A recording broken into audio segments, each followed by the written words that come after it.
Kampala eno abasuubuzi buli lukya bakaba amaziga naddala abo bakolera ku nguudo z'ekibuga Kampala so nga n'abamu abatonotono abakolera bizimbe byabwe tebinaba kuggulwa nga nabwe ekyo tebanaddamu kukola emitima gikyabenyise olw'endwadde ya COVID-19. Abasuubuzi abamu tebakuleetedde nga balaga okunyolwa kwe balina so nga ate n'enkaayana mu katale aka Kisenyi juzi akamenyebwa RCC Hood ensonga zingiddemu era aliko okusalawo kwawadde. Mu mboozi ey'enjawulo katutunuulira ekifo ekirwanya abantu abasinga obungi abakulembeze bamusiga nsimbi n'abasuubuzi ng'era ye Kampala. Wetutuukidde leero ng'ekiri mu kibuga kwe kukwasisa amateeka n'ebiragiro ku kirwadde ki COVID-19 wabula emabega ebintu bingi ebitambula. Resident District Commissioner RCC wa Kampala Hood Hussein avuddeyo n'ayingira mu nsonga z'akatale akaali kamenyeddwa mu Kisenyi. Hood atuukidde na kunenya ab'ekitongole ekiddukanya ekibuga ekya KCCA okufubutuka obufubutusi ne bamenya akatale kano ne baleka ng'abaali bakakoleramu bayagga.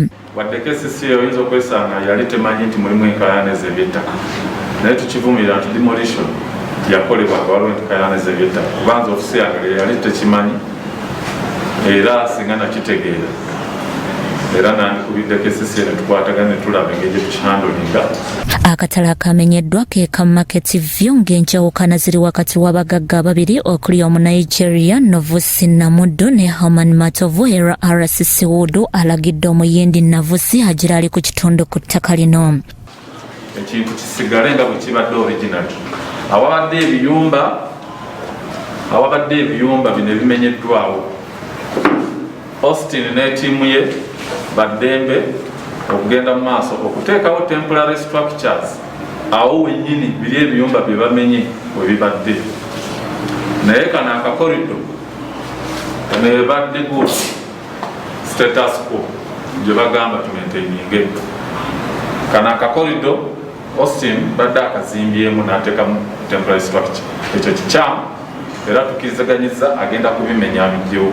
Bino byonna obwedda byogerwa ng'Omunigeria Namudi yeebaza bwebaza songa oludda lwa Haman Matovu luwakanyiza ebiragiro bya RCC Hood Hussein.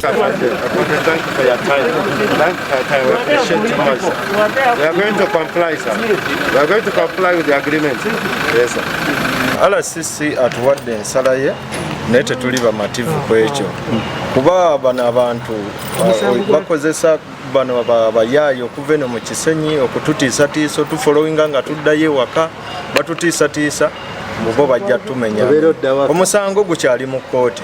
Beewuunyiza ensonga RCC Hood kwasinzidde okuwa ensala ye ng'omulamuzi ng'ate ekyapa kiri mu mannya g'Amatovu.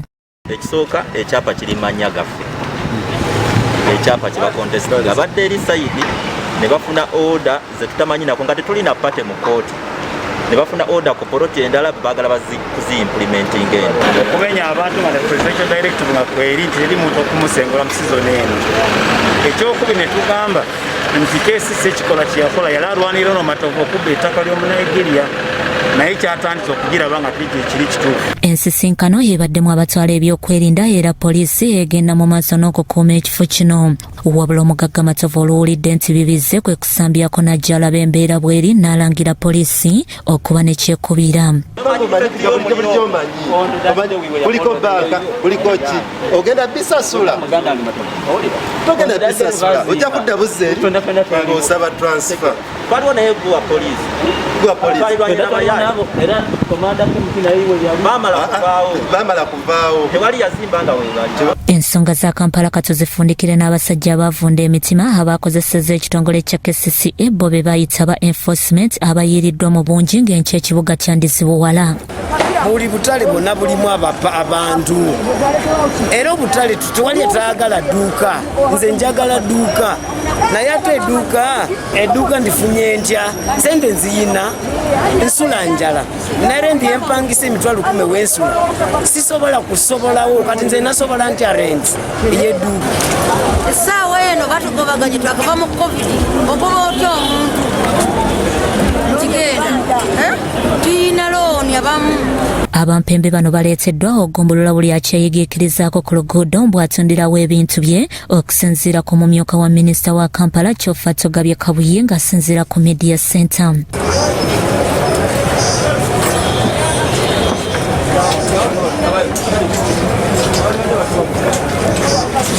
abagenda okuyolebwa bagenda kuboolekeza akatale akakonanga lumonde era bonna abeeyigikiriza ku nzigi z'amaduuka nabo babatwaliremu bakkiriza abo bokka bali mu maduuka munda.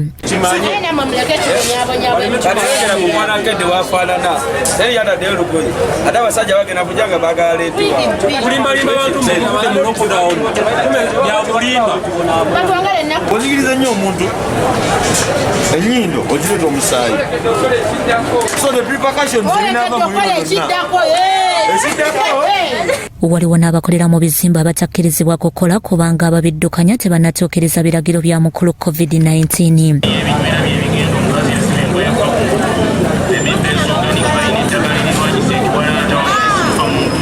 aba enforcement bakoze buli fujjo ne bawamba n'ababadde baliko bye balongoosa ku bizimbe nga bagamba babyagala bimogofu nti ly'essanyu lyabwe era mbo babatwala mu kkooti bannyonnyole lwaki baddaabiriza ebizimbe.